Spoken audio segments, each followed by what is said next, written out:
Revealing the healing. So I'm really excited about this whole month. This whole month is going to be about healing. I thought it was appropriate since we are in a center that is all about healing, and we see flyers everywhere about all the different modalities being offered here, and we know all over the Bay Area, all over the planet. All these healing modalities are just showing up everywhere. People are hungry. And so we want to get clear, and I don't mean today, I want to get clear as a community, as a people, as individuals, what is all this longing for healing? What are we healing? What are we striving for? But it's a hard thing to talk about until we have a framework. So I struggled because I'm going to give a framework today, which is like the least exciting part of the exploration. And to remember that for me, healing, being in this world for so long, as most of you have been too, it's complex. It's not linear. There's mystery to it. So the framework in of itself is limited because it's linear. But I see this service and this talk as a jumping off point to what we are going to grow into in terms of our conversations as a community with one another and out in the world. So revealing the healing. I have to start with one of my favorite healing stories was with Wilma Rudolph. Wilma Rudolph, as I think most of you know, who knows about Wilma Rudolph? Yeah, a few of you.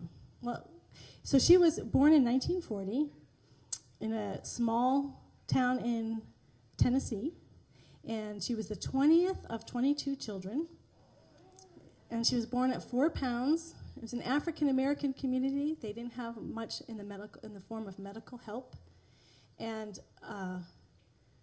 so she was told that she wasn't going to live. She wasn't told. Her mother was told that baby probably was not going to survive that first year, but she did.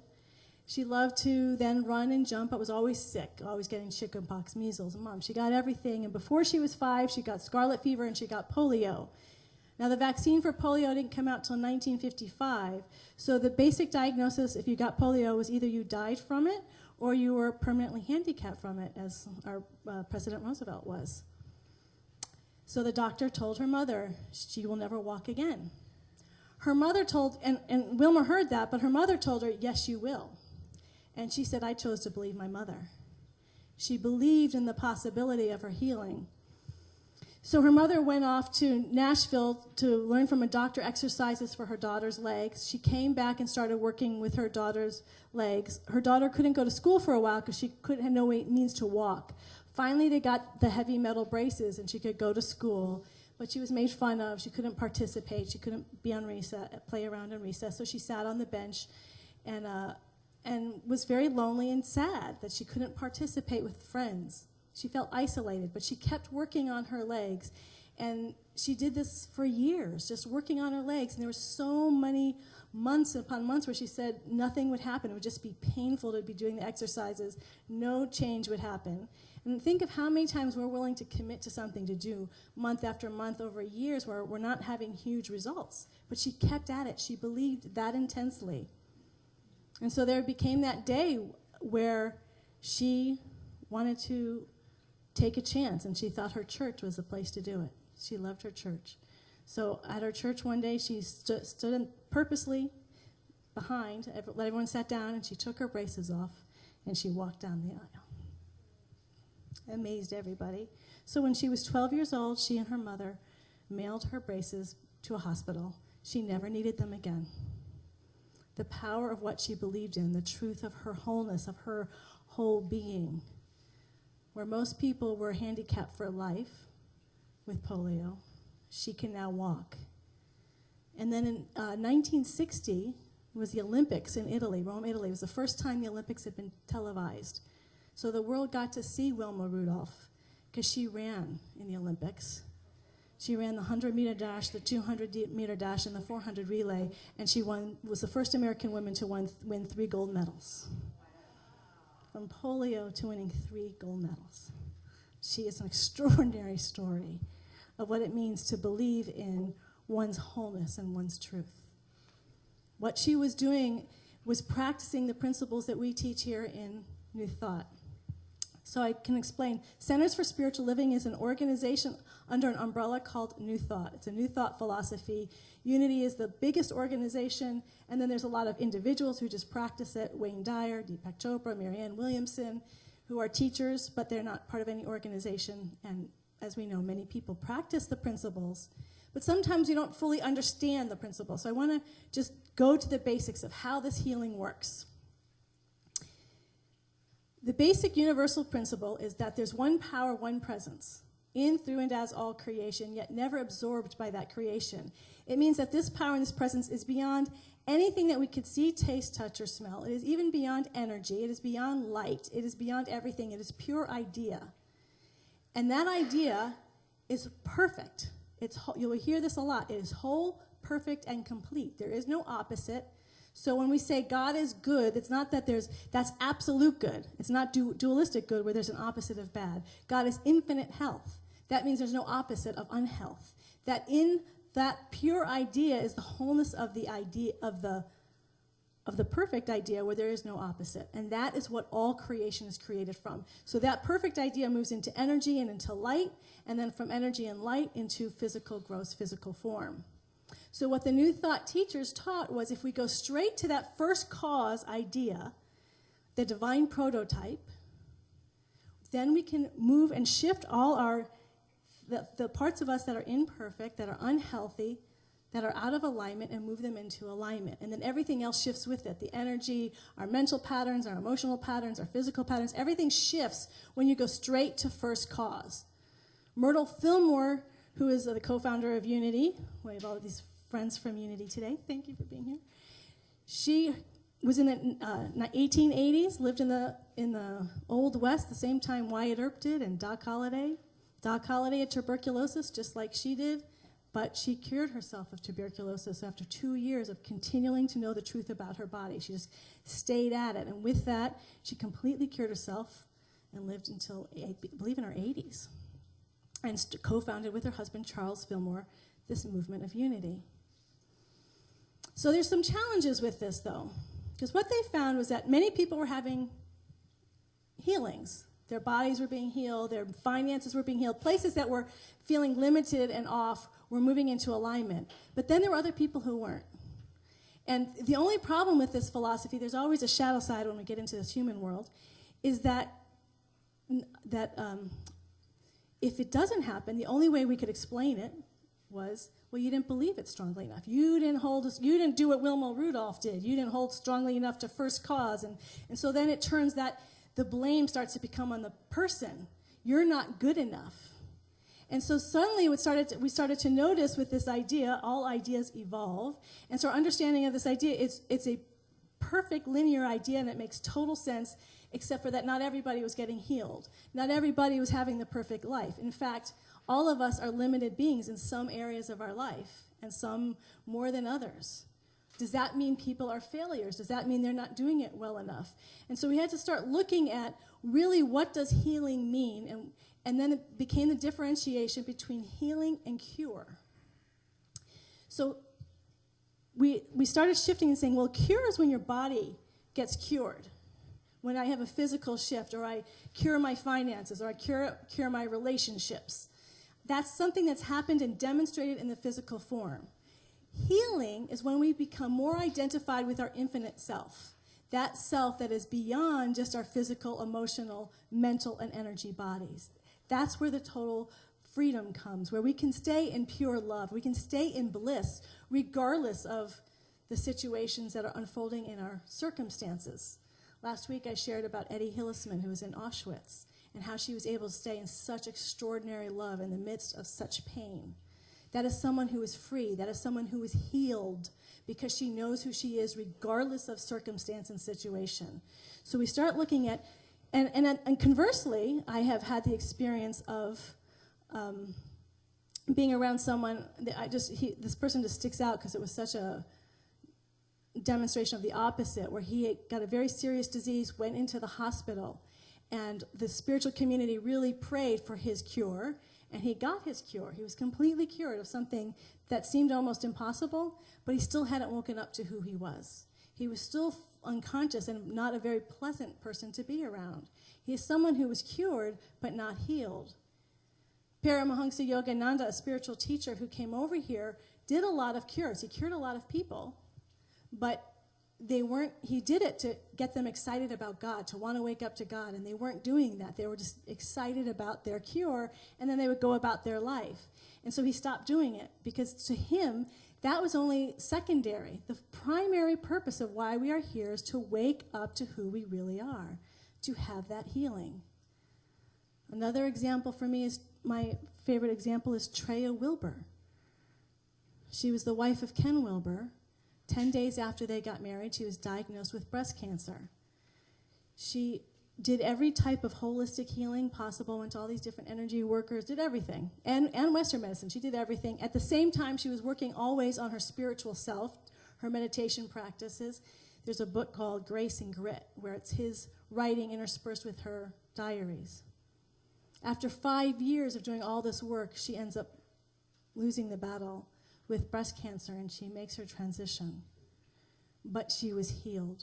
I was so deeply affected by the consciousness that she was. No time and space limited our unification in spirit, that she was so fully free and so incredibly compassionate about life on this earth, that she was more free than so many people who get cured of breast cancer. She was more healed than people who can get cured of breast cancer. And it was such a deep teaching for me of reminding myself of what's really important is to be healed first and foremost. Seek ye first the kingdom of God, and then all things shall be added.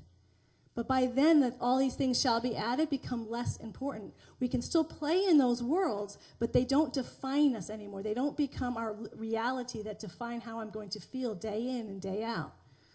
So we're here to understand and open to our healing. So it's been an interesting, so this is our new thought philosophy, and this is how the intention of going into first cause, who am I really? And living from that place of total freedom. And then if I want to dance and how to physically, emotionally, mentally, energetically shift and heal, I can, but always from a place of I'm starting from wholeness. And then I can play in all these other realms to move them more and more into alignment. So I was, hi Jack.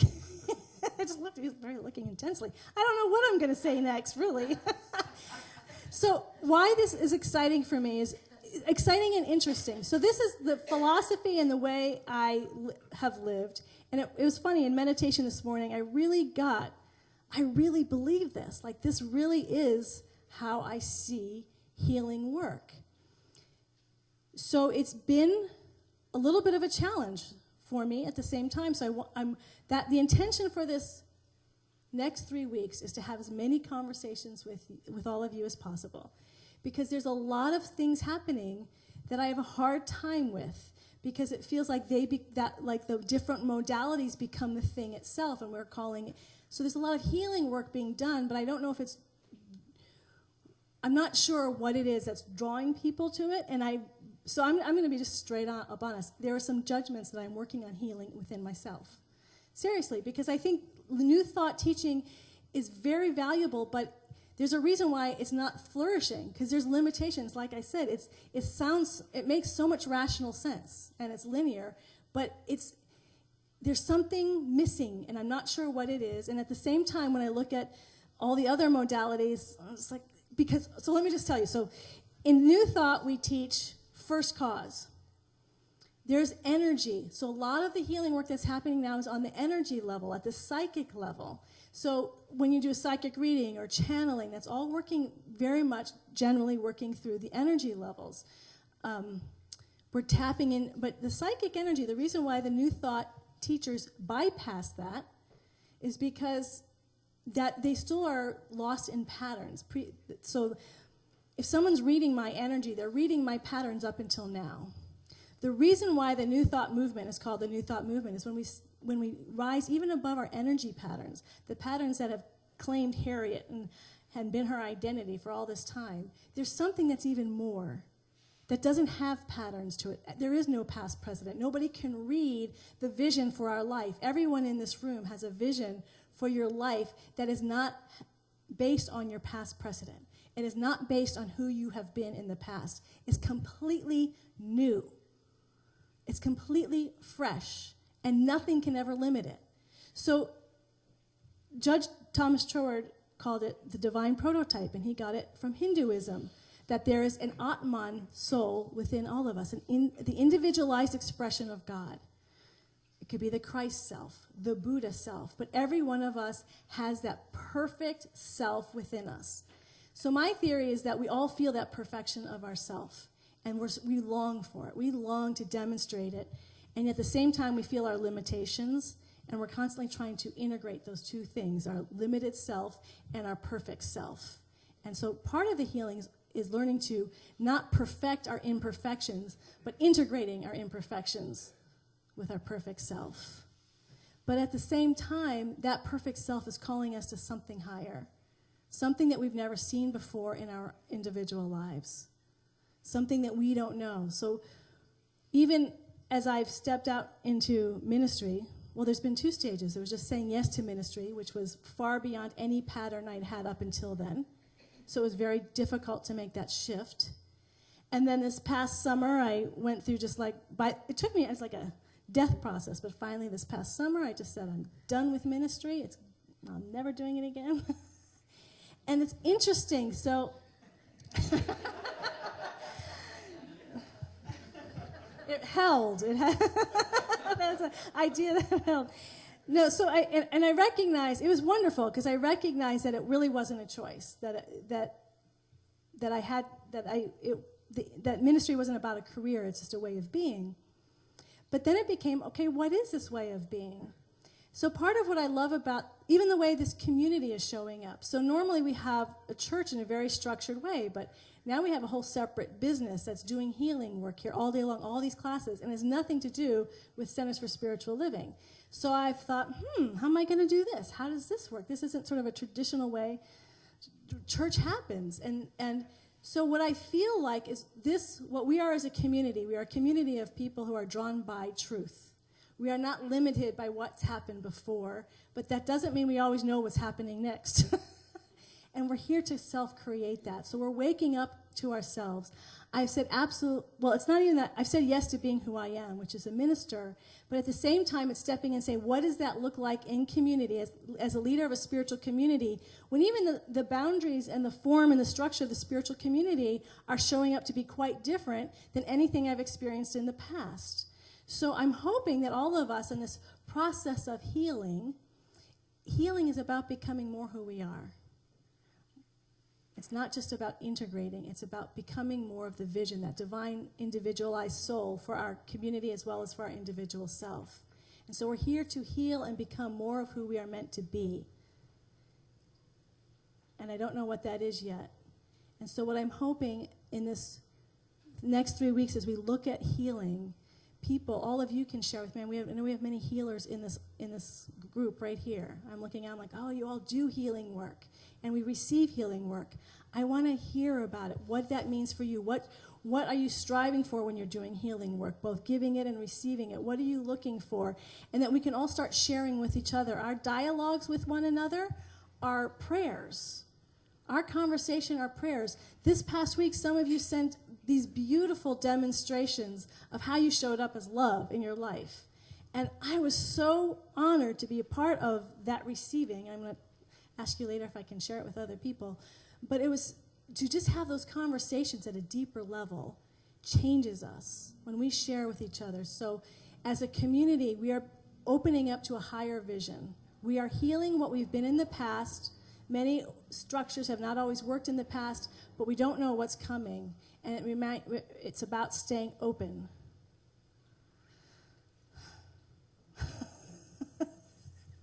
I'm just breathing. Because when I just have to tell you, I'm just going to tell you the struggle I have with today's talk is healing is actually something I've spent a lot of time focusing on in my life. I've worked with patients. H.B. Jeffries, I was working with a young girl, reading his work because she couldn't keep food down anymore. There was abuse going on in her home, so she had a tube that had to bypass her stomach so the food could stay in, and she couldn't walk anymore because she was at death's door. And so I would just sit with her, and I would sit there, and I'd read H.B. Jeffries just to hold the truth of who she really was. Hold the truth of who she really was. That's all I did all day long. And there was another girl with the exact same problem across the hall, but I didn't work with her. And what I noticed is 3 weeks later, the girl across the hall, we don't know why. I'm not going to pretend to know causes, but she got worse and had to go be taken off to ICU, where the girl where I had been sitting with day in and day out, in 3 weeks was able to keep her food down and was running up and down the hallway. Healing is a powerful, powerful tool. It changes our life in a dramatic way. I've seen it happen in front of my eyes over and over again, but it's not consistent. There's other times where it doesn't work at all. And so that's why I'm curious about, I see lives change, I see us change, and then I see these huge when we don't change. And so rather than, the quandary I was in today was, do I come in and say, speak from what I know, or do I open up the question and let us explore together even further down the line of what healing means? And so for me, what's more exciting is to open up to the question of what healing means and be in the dialogue of it rather than just speak from what I know, from what I've experienced in the past. So that's why I'm sorry I'm a little bit not as clear, because I'm not speaking from the past. I'm speaking about what's possible in the future and not quite sure what that is, but I want to dance with all of you in that discovery. Would you be willing to dance with me in that discovery of what it means to be more healed than we've ever been in our life and to be more who we really are? Yes. Thank you. Yes! I promise I will not quit on you. We will not let you quit. Thank you.